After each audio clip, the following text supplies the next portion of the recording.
अस्सलामु अलैकुम वरहमतुल्लाहि वबरकातुहू। रमज़ानुल मुबारक का महीना चल रहा है और आप सभी लोग कुरान करीम की तिलावत कसरत से कर रहे होंगे। जैसे ही रमज़ानुल मुबारक का महीना आता है तो कुरान करीम की तिलावत का शौक़ हमारे दिलों में बढ़ जाता है और होना भी चाहिए। इस वजह से कि रमज़ानुल मुबारक में रोज़े के बाद सबसे अहम इबादत कुरान करीम की तिलावत है और हम लोग ये चाहते हैं कि रमज़ानुल मुबारक में हमारे 3 कुरान करीम मुकम्मल हो जाए, 5 कुरान मुकम्मल हो जाए या 10 कुरान करीम हमारे मुकम्मल हो जाए। और ये शौक़ होना भी चाहिए इस वजह से कि रमज़ानुल मुबारक में रोज़े के बाद सबसे अहम इबादत कुरान करीम की तिलावत है। मेरे प्यारे दोस्तों, माओ और बहनों, रमज़ानुल मुबारक में कुरान करीम की तिलावत कसरत से करना चाहिए, लेकिन तिलावत के दौरान हमें कुछ बातों का ख़ास तौर पर ख्याल रखना चाहिए।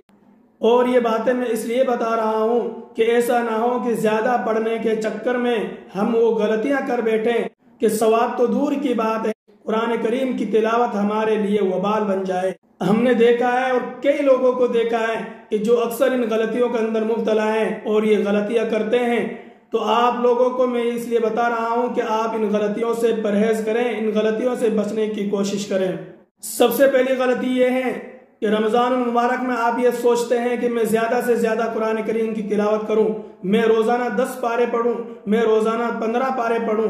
अच्छी बात है, होना चाहिए, लेकिन इसके चक्कर में आप जल्दी जल्दी कुरान करीम को पढ़ते हैं, हुरूफ को काट कर पढ़ते हैं, अल्फाज साफ अदा नहीं करते हैं, जिसकी वजह से कुरान करीम की तिलावत सही नहीं होती है। और ये तरीका बिल्कुल गलत है, इस वजह से कि कुरान करीम को बिल्कुल साफ साफ पढ़ना चाहिए, अल्फाज और हुरूफ को सही से अदा करना चाहिए।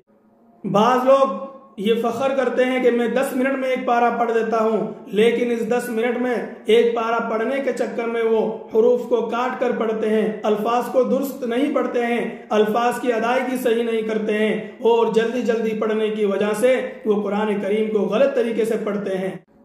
और खास तौर पर घरों में ये चीज देखने को मिलती है कि एक दूसरे से ज्यादा पढ़ने के चक्कर में अक्सर ऐसा होता है कि वो कुरान करीम को गलत पढ़ते हैं और साफ अदा नहीं करते हैं। तो ये बहुत बड़ी गलती है, जिसकी वजह से सवाब तो दूर की बात है, कुरान करीम की तिलावत आपके लिए वबाल बन सकती है।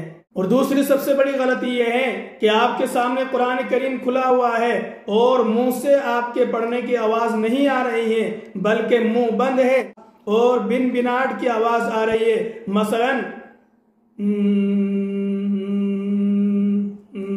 यानी आप अल्फाज अदा नहीं कर रहे हैं, आपके मुंह से कुरान करीम के अल्फाज की अदायगी नहीं हो रही है, बस बिन बिनाट की सी आवाज आ रही है। तो ये तरीका बिल्कुल गलत है, ये कुरान करीम की तिलावत का तरीका नहीं है। और तीसरी सबसे बड़ी गलती यह है कि आपके सामने कुरान करीम खुला हुआ है, ना होठ हिल रहे हैं, ना जबान चल रही है, ना होठ हरकत कर रहे हैं, बल्कि सिर्फ आपकी नजर चल रही है और एक लाइन के बाद उसके बाद दूसरी लाइन के ऊपर आपकी नजर चली गई, उसके बाद तीसरी लाइन के ऊपर आपकी नजर चली गई।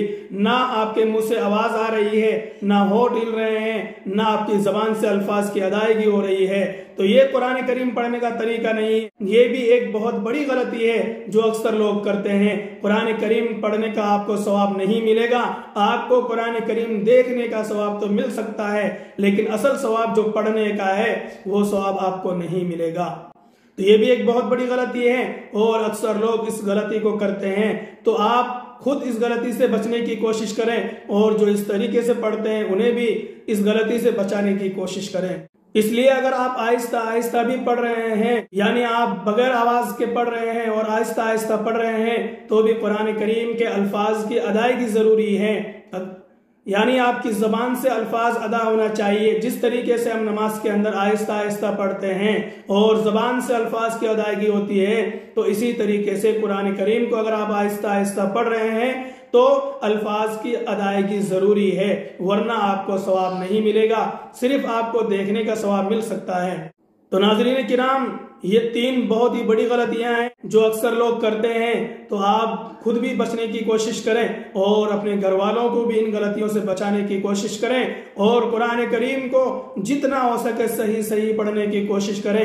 अगर आप अटक अटक कर कुरान करीम पढ़ते हैं और दूसरे लोगों से कम आप पढ़ रहे हैं तो ऐसा नहीं है कि उनके मुकाबले में आपको सवाब कम मिलेगा, नहीं, बल्कि अटक अटक कर पढ़ने का तो दोहरा अजर है। तो कुरान करीम को ज्यादा पढ़ना असल मकसद नहीं है, बल्कि कुरान करीम को सही सही पढ़ना, अल्फाज की अदायगी के साथ पढ़ना, यह असल मकसद है। उम्मीद है आप अच्छी तरीके से समझ गए होंगे और कुरान करीम की तिलावत के वक्त ये गलतियां हरगिज नहीं करेंगे और खुद भी इन 3 गलतियों से बचने की कोशिश करें और अपने घर पर भी अगर कुरान करीम की तिलावत इन गलतियों के साथ हो रही है तो उन्हें भी इन गलतियों से बचाने की कोशिश करें और मुझे अपनी खास दुआओं में याद रखें।